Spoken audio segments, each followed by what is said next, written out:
Good morning, my dear children. Welcome back. Hope you have written your examinations very neatly. Now, we are moving to chapter 4 and 5. I know you have completed this lesson, but we are going for a quick revision of this chapter. First, we will start with chapter 4. Here, I am concentrating on how to write or present your paper for the examination. I know you have completed learning these chapters, but while checking the answer sheet, I found it that the way of presentation should be improved. That is why this session I want you to make your idea clear as you are going to face your board examination this year, how to present the paper, because the way of presentation is having a great influence. The one who is checking the paper, they will be marking your paper according to the way of presentation also. As you know, first impression is the best impression. So, here we will be discussing, first we will go for a recapitulation of this chapter. After that, we will discuss how to present the answers. Please come to page number 3030 of your textbook, chapter 4, Literary Heritage of India. As you know, man took help of expressions, symbols, drawings, sounds, etc. to communicate his thoughts, ideas, feelings, emotions, etc. to others. And this led to the invention of dialects and scripts. Later, language was developed. Over a period of time, language was being used for expression of thoughts. The constructive use of language led to creation of literature. As you know that our country, from the very ancient time onwards, our literature is world famous.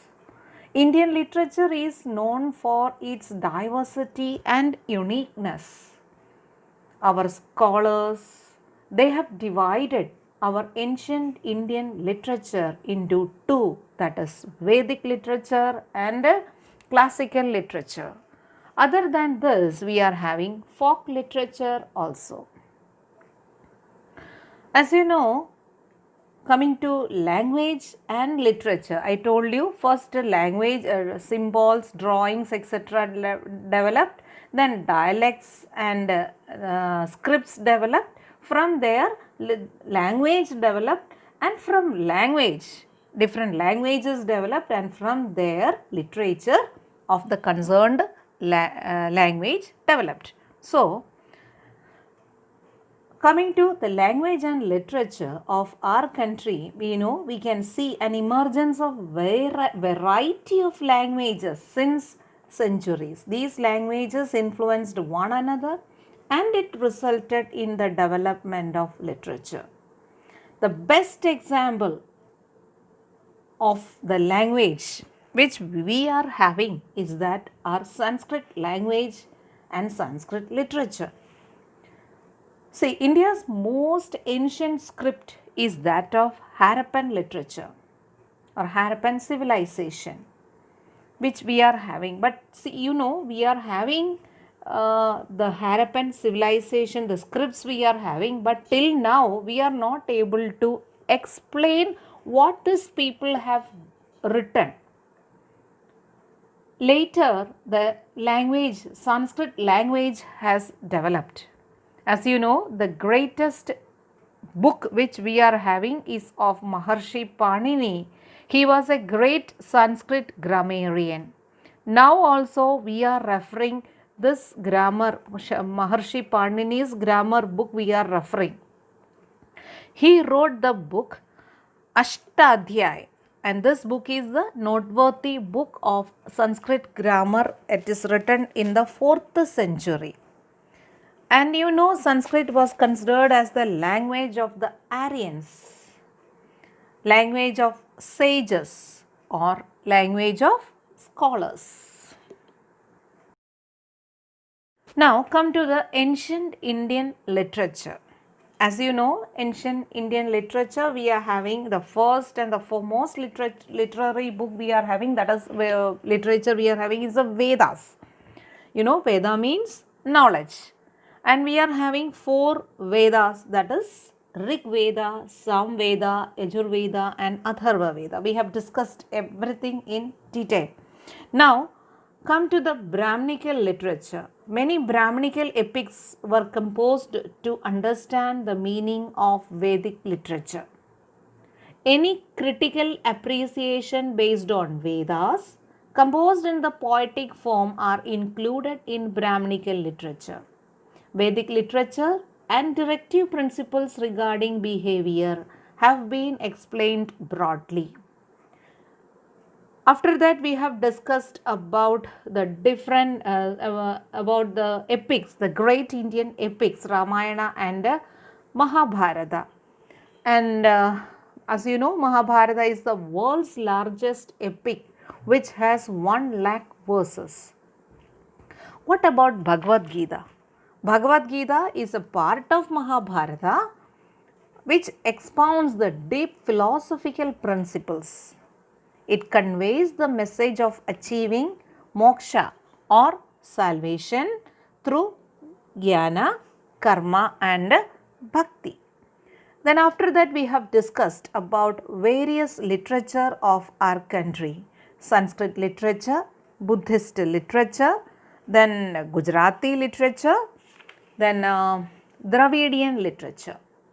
After that, we have discussed about medieval literature. As I told you, medieval literature, this is the most important topic of this chapter, which I will say, because this section you can expect for a 4-mark question, medieval literature. After that, we have discussed about the ancient universities of India.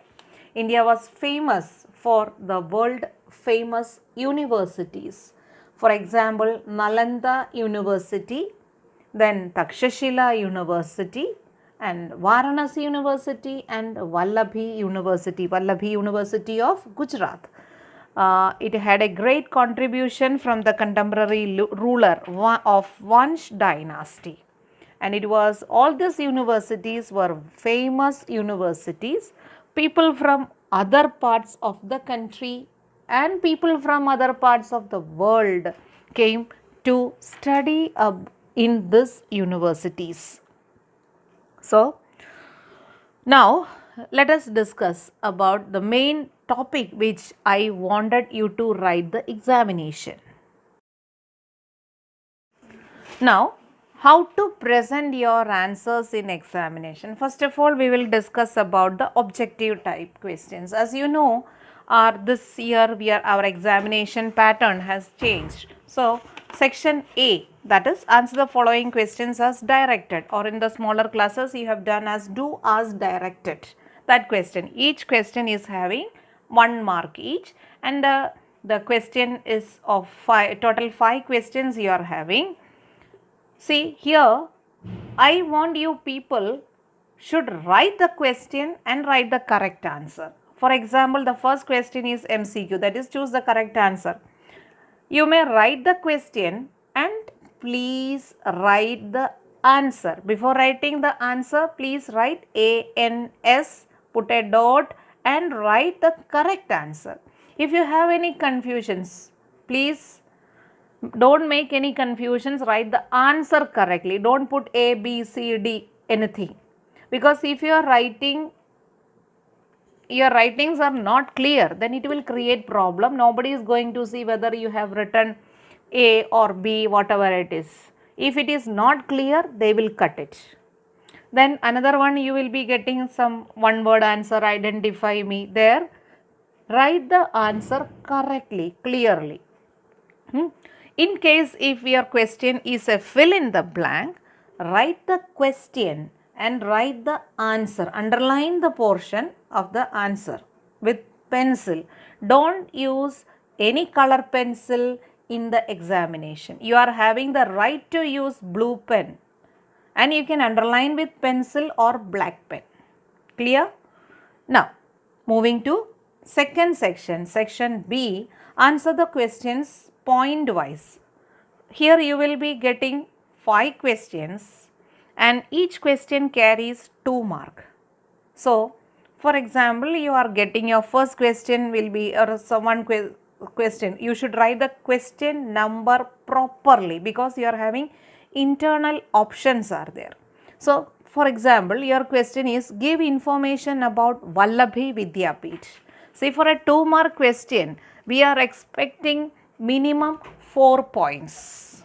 So, for that you should write in point wise. For social science and for science, you should write the answers in points.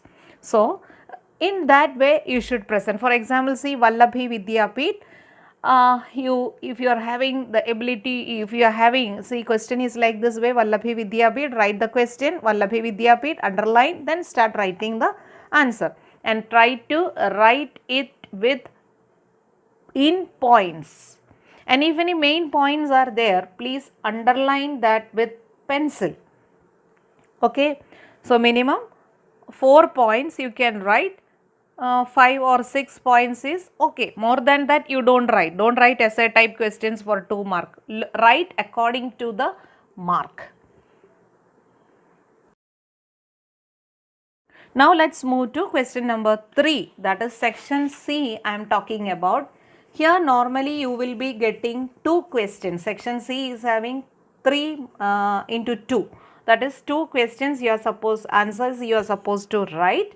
Each question carries 3 marks. If any internal options are there in the question, write the question and write the answer so that no need for any confusions. And there please write the answer for 3 marks. We are expecting minimum 6 points. 7, 8 will add your for your ability. So that, see, if any 1 point is wrong, the teacher can consider the next point. So, in this way you should write. Question numbers are compulsory and if any internal options are there, please write that internal option number or write the question properly. Now, moving to sections D, that is answer for 4 marks. There you will be getting only 1 question.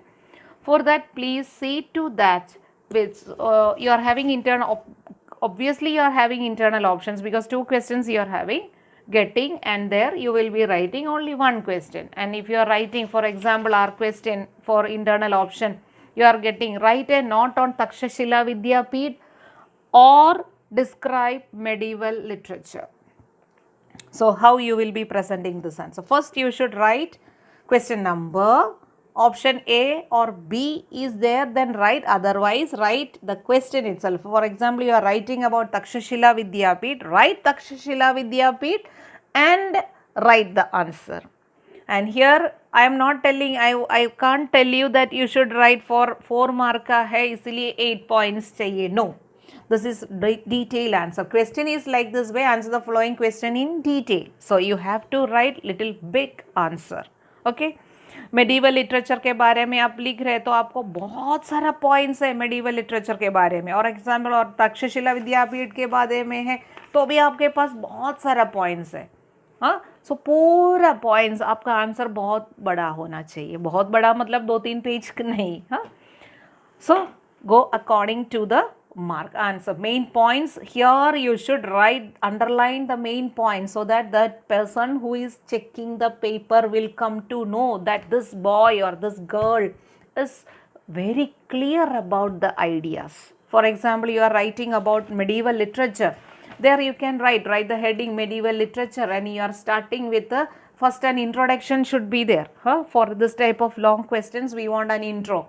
So, first write in the introduction you can write about in the beginning of the medieval age in North India, the language of literature was Sanskrit. So, from there we started. From Sanskrit how the other works evolved, other languages, how the other languages evolved. This type of presentation you should make. Then first you will be writing about Sanskrit literature, then you will be writing about Hindi literature, then Kannada literature or South India, yes, Kannada Sanskrit literature. After that you will be writing about Kannada literature, then Hindi language, how it is developed, then Hindi and Gujarati, then Persian language, development of Persian language, then Bhakti saints we have to discuss, then we have to discuss about the kings of Vijayanagar, then about the Mughal period. Their contribution is so big. Babar, Akbar, Humayun, all these their contributions, and finally we come to the Urdu prose developed in the 18th century, and you can complete your answer with the Urdu literature or Urdu language or Urdu prose. Okay, in this way you will be present, and whenever you are writing Urdu prose, then underline Urdu prose. When you are discussing about Gujarati literature, underline Gujarati literature with pencil. Talking about kings of Vijayanagar, underline that. Okay, so main points you should underline. So there is no need, if you are writing like this way, the teacher will come to know that this person who is writing the paper is having a good knowledge about this. Understood? So in this way you should present. Clear? Now we will go to chapter 5 for a quick revision. India's heritage of science and technology, as we have studied about in our detailed section, and you have covered this chapter for your examinations and all. I am moving very fast. Science means systematic knowledge and technology means practical utility of the systematic knowledge. See, the great sages of our ancient India have gifted invaluable heritage of science to the world. They have made outstanding contributions in the field of metallurgy, chemistry, science, medicine, surgery, mathematics, astronomy, astrology, Vastu Shastra and physics. Not only that, see, our Indians have contributed not only in the field of literature, art, religion, education, philosophy, but also in the field of science and technology. This proves that we have contributed greatly, immensely in the field of science and technology. In the next section we are discussing, as you know, we have discussed about in detail about the metallurgy. In metallurgy, as you know, we are famous for the metals or the science of metals. Metallurgy is the science of metals, and we are having great contributions at different fields. For example, ancient India made extraordinary progress in the field of metallurgy. We are having example from that for the female dancer, which we got from Indus Valley civilization. Then the statue of Buddha, bahut sara statues of Buddha. Then in South India during the Chola period, numerous metal statues were. So then the statue of Nadaraja, as of bahut sara contributions. Now coming to chemistry, we are having the great Acharya Nagarjuna, who had written books like Rasa Ratnagar and Arogya Manjari, and we are having many other. He is an exquisite example. We are having about the Vijayastamba, the 24 feet high iron pillar which built during the time of Chandragupta II. Then coming to the science of medicine and surgery, you know the famous Maharshi Charak, Maharshi Shushruta and Bhagbhata. We were experts in the field of science and medicine and surgery. Then in the field of mathematics, our knowledge was so big. India, the gift of Indians to the world was the discovery of zero, decimal system, algebra, theorem of Bodhigyan, geometry, arithmetic, etc. Not only that, we have invented, Aryabhatta mentioned the value of pi in his book Aryabhatiyam. Aryabhatta was known as the father of mathematics. So we are having great contributions from in the field of mathematics. Other than that, we are having other sciences also. For example, we are having different books written by famous authors. like Yoga Shastra, Maharshi Patanjali had written, then Yantra Sarvasa by Maharshi Bharadwaj has written. ऐसा हमारे पास बहुत सारा books related to on the basis of science we are having. Then coming to astronomy and astrology, we are having the great works of astrology and astronomy. Varahamihir was the greatest astrologer and astronomer which ancient India had seen, and obviously Aryabhatta. He made remarkable contribution in the field of astronomy. Then in Vastu Shastra also ancient India was very famous, and India had contributed immensely in the field of Vastu Shastra.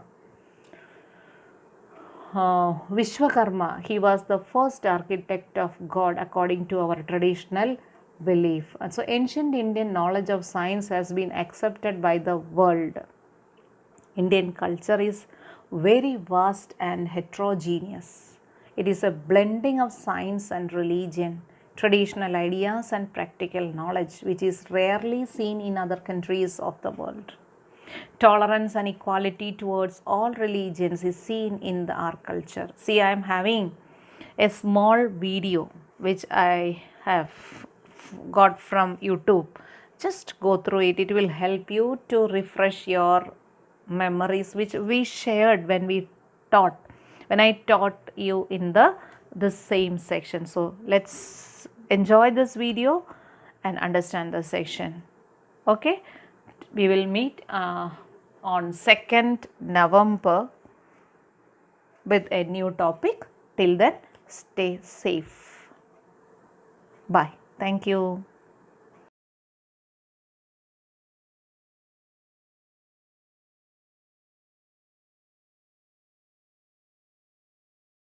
India has always been a treasure trove of knowledge. Our country's illustrious past in the fields of science, medicine, architecture, literature, and many other areas of study has been forgotten, hidden, or lost due to innumerable invasions. The modern world may take the credit for many concepts and inventions, but these discoveries are only reinventions of our ancestral Indian knowledge. In an effort to make Indians aware and feel proud of their history, Simply Chuma is presenting the top 5 scientists of ancient India. Number 5. Aryabhatta. Born in 476 AD in present-day Patna, Bihar, Aryabhatta was a mathematician, astronomer, astrologer, and a physicist. At the age of 23, he wrote a text called Aryabhatiya that covered both mathematics and astronomy. His most significant contribution was the concept of zero. He is also acknowledged for calculating pi to 4 decimal places. An expert astronomer, Aryabhatta rejected the popular view that Earth is achala or immovable. He was in fact the first to assert that the Earth is round and is suspended in space, that it rotates on its axis and orbits the Sun. This was nearly 1000 years before Copernicus published his heliocentric theory. The discovery of zero enabled Aryabhatta to find out the exact distance between the Earth and the Moon. He also rubbished the concept of Rahu swallowing the Moon, causing the eclipses, and gave the scientific explanation for solar and lunar eclipses. Is it any wonder that India's first satellite sent into space was named after him? Number 4. Brahmagupta. Brahmagupta was born in 598 AD. He was one of the most important students of Aryabhatta's astronomical school. He lived during the reign of the Chapa dynasty in Rajasthan. Brahmagupta was the first to give rules to compute with zero. He introduced negative numbers and operations of zero into mathematics. He has authored 2 works on mathematics and astronomy, the Brahmasputa Siddhanta and the Khanda Khadyaka. It is through these works that the Arabs came to know our mathematical system. Number 3. Bhaskara I. The second most important student of Aryabhatta's astronomical school, Bhaskara was born in Maharashtra. He was the first mathematician to write the numbers in the decimal or positional system with a circle for the zero. Until then, the numbers were not written in figures but in words or allegories and organized in verses. For example, 1 was given as moon, 2 was written as twins or eyes, 5 was denoted as the 5 senses, so on and so forth. In 629 AD, he annotated the Aryabhatiya. It is the oldest known prose in Sanskrit on mathematics and astronomy. In his annotation, he refers to 33 verses dealing with mathematics. He gave a unique and remarkable rational approximation of the sine function. Bhaskara's valuable contributions to the study of fractions is very well noted. He also wrote 2 astronomical works in the line of Aryabhatta's school, the Mahabhaskariya and the Laghu Bhaskariya. Number 2, Mahaviracharya. A Jain mathematician, Mahaviracharya was also born in Bihar, India. He expounded the subjects of Aryabhatta and Brahmagupta and presented it in a simplified manner. He separated astrology from mathematics. He introduced the method of finding the least common multiple of given numbers long before John Napier did. He wrote the Ganit Sara Sangraha, which is the first textbook on arithmetic in present-day form. He discovered algebraic identities and also found out formula for number of selections. He devised formulae which approximated area and perimeters of ellipses and found methods to calculate the squares and cube roots of a number. He asserted that the square root of a negative number did not exist. Mahaviracharya established terminologies for concepts such as equilateral and isosceles triangle, rhombus, circle and semicircle. He was renowned in South India and proved to be an inspiring force for many other mathematicians. Pavuluri Mallana, a mathematician from the 11th century, translated Mahaviracharya's work and presented it as Sara Sangraha Ganitam. Number 1, Bhaskaracharya. Born in the remote village of Jalgaon in Maharashtra, Bhaskaracharya was the first to discover gravity 500 years before Sir Isaac Newton. His note on the force of gravity says, objects fall on the earth due to a force of attraction by the earth. Therefore, the earth, planets, constellations, moon and sun are held in their orbits due to this attraction. He was an unparalleled mathematician and astronomer, a force to reckon among ancient scientists. He authored the book Siddhanta Shiromani with detailed descriptions on planetary positions, eclipses, cosmography, astronomical equipments and mathematical techniques. Bhaskaracharya, also known as Bhaskara II, introduced Chakravarti method or cyclic method to solve algebraic equations. This method was rediscovered 6 centuries later by European mathematicians who called it inverse cycle. It is to be noted that Bhaskaracharya's works fired the imagination of Persian and European scholars, who in turn researched and rediscovered his concepts and earned fame and popularity in the modern world.